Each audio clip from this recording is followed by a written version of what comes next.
Well, good morning, folks, and today it's electrical changes day. So let me talk you through, first of all, what it is that's going. So obviously this is my electrical system and it all works flawlessly. I'm not changing it because nothing works. So it's not like the last electrical system where I had issues. This has been flawless to the point where 99% of the time only one battery is doing anything at all. Which obviously, you know, if it's intelligent enough to know that I'm shutting down, mate, you can just have one. I'm intelligent enough to work out that I don't need two batteries, and that's the way it's going to be. So yeah, that one is going. And then the other thing is I've noticed as well is that I don't really need that massive thing, which, like I say, weighs, I think it's more than a battery, but it takes up roughly the same amount of space. And that is my 2 kilowatt inverter, and it's a 75 amp mains charger as well. Yeah, it's an awful lot of weight and space. What am I going to do instead? A lot of people have said, why have you got two solar chargers? And that's because the one on the left is actually just a dedicated solar charger, which is the Rover. And the one on the right is my 50 amp B2B and solar charger. That's a combination unit. So when I'm driving, I get 50 amps of charge into my batteries. I've not ever plugged in a solar panel to it. The idea was that if I ever struggled for solar, I would plug in my 260 watt folding solar panel into that and yeah, get some extra solar. But in all fairness, the 600 watts that's connected to that has been more than enough. If you were to have it so that you had that with solar connected permanently and your B2B, as soon as it saw power on the solar, it would only ever give you 25 amps B2B. So the 50 amp capability is split between, you know, two generative inputs, either the input from the starter battery or the input from solar, which is why there's no solar connected, so that I get 50 amps from the starter battery. And the other thing as well is I've got an awful lot of cables now that go over there to that side, to the kitchen and the sort of like left hand side of the van. So yeah, I'm just going to put another fuse box over the back there and wire everything over the back there from that fuse box, and then just have 16mm cable, one going from the battery over to there. There'll be an isolator and a fuse box, and that'll save up on some of the mess of everything that's there as well. And this as well, whilst that's really good and everything else, yeah, that's gonna go. So what am I doing instead? Let me introduce the All Powers S2000. Mandy's had one in the back of her van, basically sort of from the last 3 months as a test. It's got a 2000 watt pure sine wave inverter, same as that. Obviously universal sockets on the top means that you can plug in, you know, Euro plugs or UK plugs or anything in there, so that's quite cool. Obviously it's got 12 volt DC, USB-C, USB-A. So this is the input for charging via solar or 12 volts. The input on the back there is for charging via 240. But the beauty about this unit, and the reason why we went for it, is it's cheap as chips. So it is the cheapest of all professional, you know, proper big high spec power stations. It comes in under £1,000, and that's without any offers or codes or anything like that. And the other thing that we love about it as well is it's got an app. So unlike the Affery, which was my other favorite, this is app controlled as well. So you can turn off, you know, sort of the AC or DC or whatever, or see the state of charge and everything like that, all remotely. Which means what Mandy's had it done is it's been in the boot. So it's been in under here, all out the way, and she just leaves it there and doesn't worry about it. So if I want to have a nice cool day, I don't want to use all my fans and everything else, I want to park in the shade, I can actually just take the power bank and the solar panel out into the sun for it to go and charge, whilst the van stays nice and cool in the shade. So it gives me a few more options, in all fairness. So as you can see, there's a little bit of work to do here, removing that and removing one of the batteries. Yeah, and a bit of cabling and all that is probably about half an hour's worth of work. Then putting this up there and then wiring all that in, maybe another hour. The biggest thing really is going to be wiring everything over the other side, putting a fuse box over there, removing all the cables that go over there now, rewiring them, all that kind of stuff. That's going to be the biggest task really. But as usual, I'm not really going to show you what I'm doing. I'll just describe what I've done later. And if you have got specific questions about what I've done, just ask in the comment section down below and I'll do my best to answer them. But it's very basic stuff. There's nothing, you know, sort of like mega that I'm doing here. Like I say, the whole concept behind this is to return the van to something very basic. And I believe, yeah, that isn't basic. That's a little bit more basic. It'll soon be better anyway. But ultimately as well, I'll have far more room in my boot, far less clutter of electrical system. And I believe it will still offer me exactly the same. Certainly, like I said, going off Mandy's example for the last 3 months, that's been her setup. She's had one 200 amp hour battery, the All Powers S2000, same setup, same Renogy chargers and everything else, and she's coped totally fine, no issues at all. In fact, just as some testing and that, she spent quite a few weeks not charging it every day, running it down to 20%, just to see how many days she gets out of it with cooking and brews and everything else. And then how long it takes to get back from 20%, and can she do it via the solar panels on the roof and everything else, or via driving, and it's all worked fine. So yeah, the whole testing has gone down really well, which is why it's given me the confidence to to swap my system and do it this way. Well, I've got out the mains charger and inverter, so that's all out, and the other battery as well, that's out. So those two, including all the cables and everything like that. Well, actually, Mandy's having this one. That's going in her van. Then her stuff matches up Renogy, and that's all fine. So I've redone the floor because I had some of the spare mats and everything there. So that's now sort of like, you know, back to a normal floor. There's no second battery there. Just the first battery there. Do need to neaten up all the cables, but I'll do that later once I've actually redone the cable that goes over there. I've put the All Powers in place and bolted it down. So use these little corner brackets. It's what I actually used to hold the batteries down as well. So screw those down. The batteries then sit in there, and I use basically Sikaflex, as you can see. It took a fair bit to get it off, but it does mean that they're stuck down no matter what. They're not going anywhere then. So they're all now fastened down. Obviously that does give me a lot more room here and up there, but you're probably noticing two things really. First of all, how am I going to charge this, and how am I going to charge that sort of from mains? So from mains power, that's where this comes in.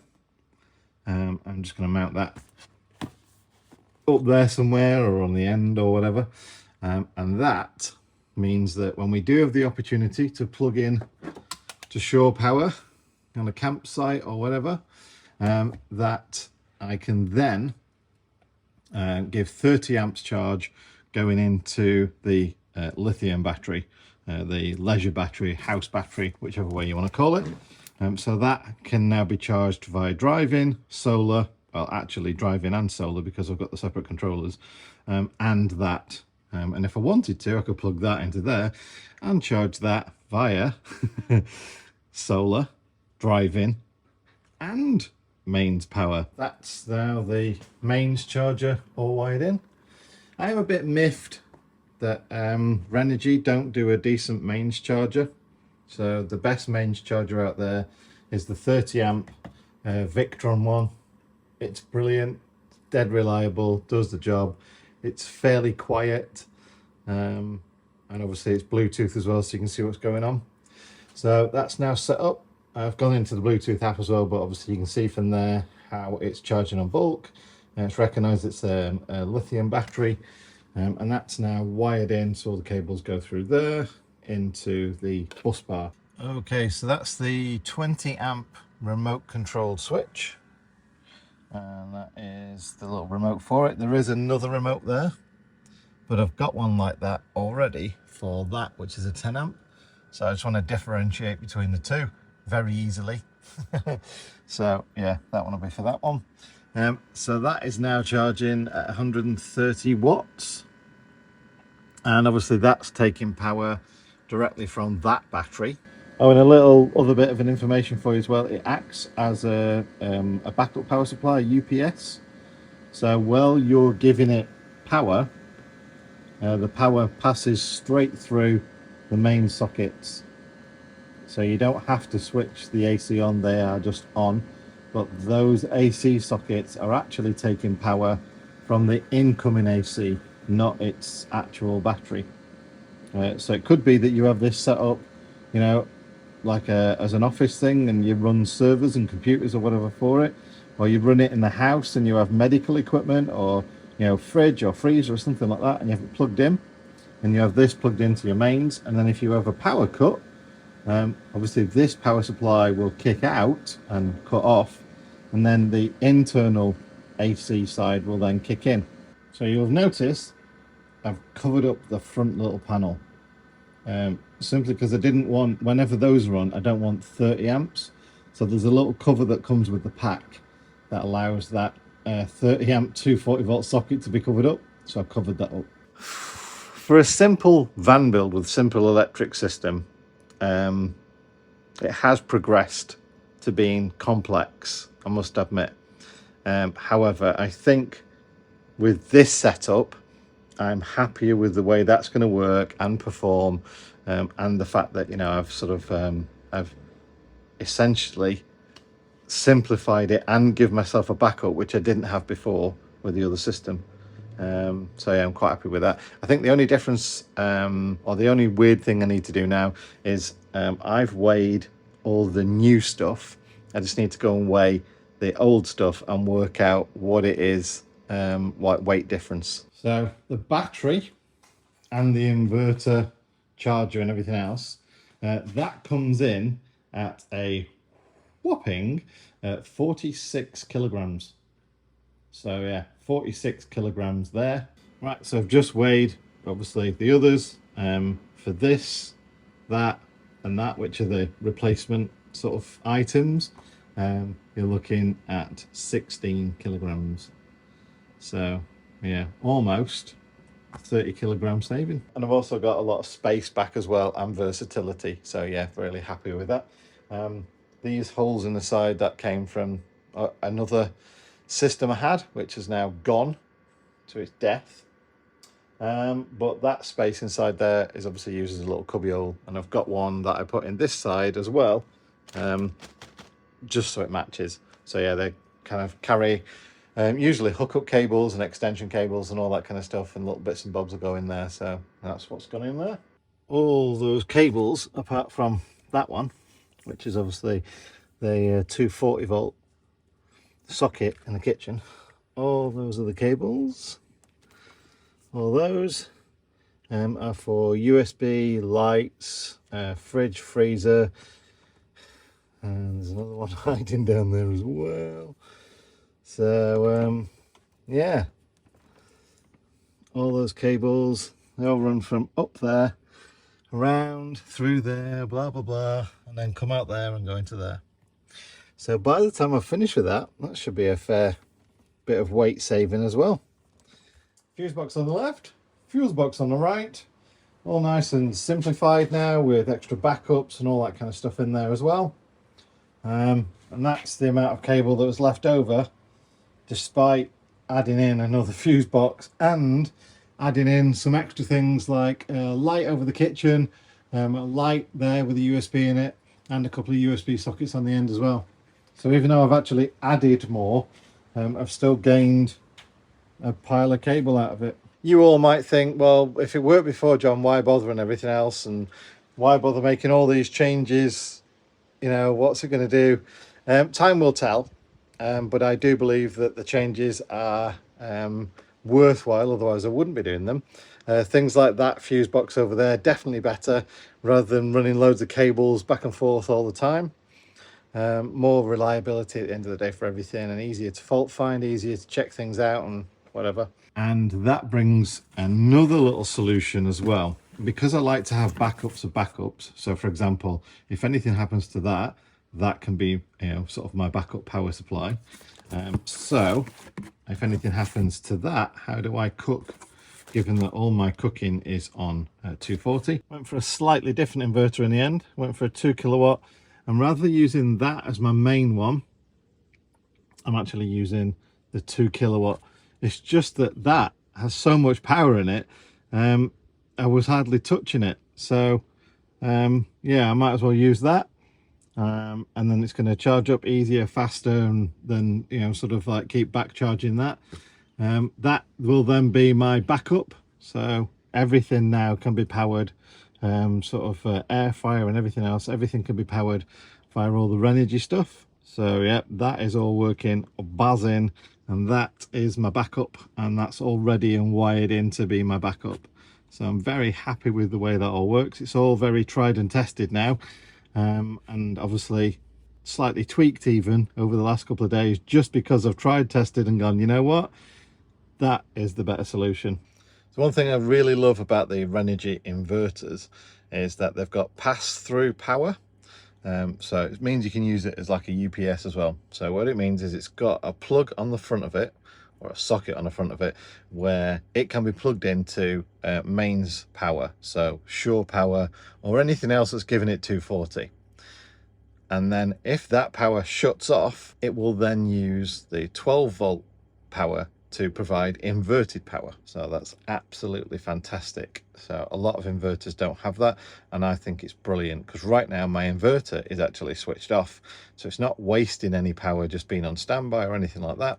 It's actually switched off, but all my sockets are live on 240 because of pass-through power, because the all powers is actually on and the AC is turned on, because of some other devices that are on that need AC power. It might sound confusing, and I've seen the comments sometimes. It's like I might as well be going blah blah blah blah blah blah blah blah blah. But you know, at the end of the day, one day it either might make sense to you, or yeah, maybe you'll be thinking, I need this in my van. Oh, what did John say he had it set up as? And then yeah, now you know. One thing I did want as well was the ability to check on the power of the van while I was away from the van. So I got myself a Renogy 1 M1. So that's the back of the M1, or the 1M1, the Renogy 1 M1. Really great, catchy title. It's like the Insta 360 1X3. Anyway, so this is the back of my Renogy 1 M1, and all I've done is basically give it 12 volt power. I've then attached it to my Wi-Fi using the onboard settings, and it then connects to all my devices, my Renogy devices, via Bluetooth, but then allows me to remotely see all my devices. But on the back, as you can see, you've got 3 inputs and outputs, and that's for the 3 switches on the front. Very simple install, and like I say, those 3 options there are to control devices. You do need inputs of power and outputs, so it doesn't use this 12 volts. It uses whatever 12 volts you give it for each input. So I've used the template given just to make a little hole in there, so that just fits in nicely. So this is the screen. These are the 3 switches, on and off. Shows you all the devices connected. I've got 3 devices, which is obviously my DC to DC charger, the solar controller and the battery. And that's what will be displayed on that one. So state of charge is obviously the battery, so you don't get that as an option there, but you do get the DC to DC and the solar controller. In settings, you get the option to add obviously devices, the display, which includes, you know, like themes and screen timeouts, and then the settings where you can go through, set it all up and set all your preferences. Simple information. You know, select the controller and it will give you information about what's currently incoming, the state of charge, all the power percentages, all that kind of stuff. and then go back to that one. Obviously there's nothing coming in at the moment, so it won't give me any information on that one. And obviously, like I said, the battery, so it's quite limited information. It is just a way of just seeing instantly, you know, what's going on. The more detailed information is actually in the app, and because the app gives you the ability to look at historical information as well. And it was time to make some tea and fully test the system by doing something I don't normally do, cooking with 2 appliances and maxing everything out. So yeah, very happy with that, and yeah, very happy with my meal as well. Nom nom. So yeah, I'm more than happy with the way that the new electrical setup's working out. So it's the one 200 amp hour Renogy battery with the 2 kilowatt Renogy inverter. Obviously I can now go to my Renogy M1 screen and find out how much it's pulling. Currently 34 amps. That's because my tea's cooked quite quickly in the air fryer, and I've just got some potatoes that are finishing off in the little cooking pot now. There are some other tech bits and everything that require 240 that are on at the same time.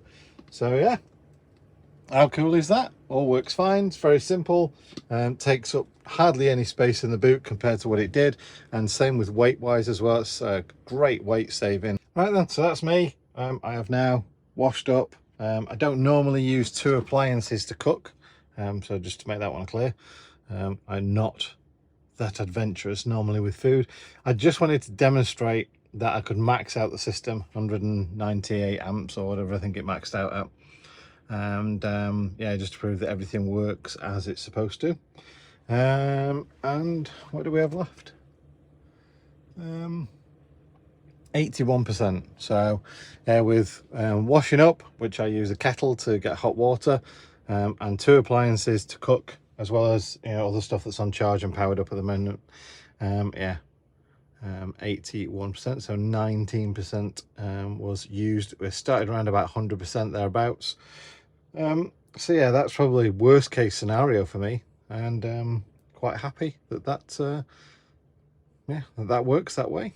Right, so thanks for watching. This is my you know, many kind of modified, changed, upgraded, downgraded, whatever videos, but yeah, hopefully this has just added a bit more information about how my 12 volt and 240 electrical setup is in my van, and a bit more explanation of why it is set up this way.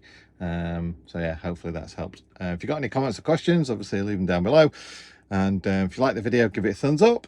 If you like the channel, subscribe for the next content, and I shall see you in the next video. Bye.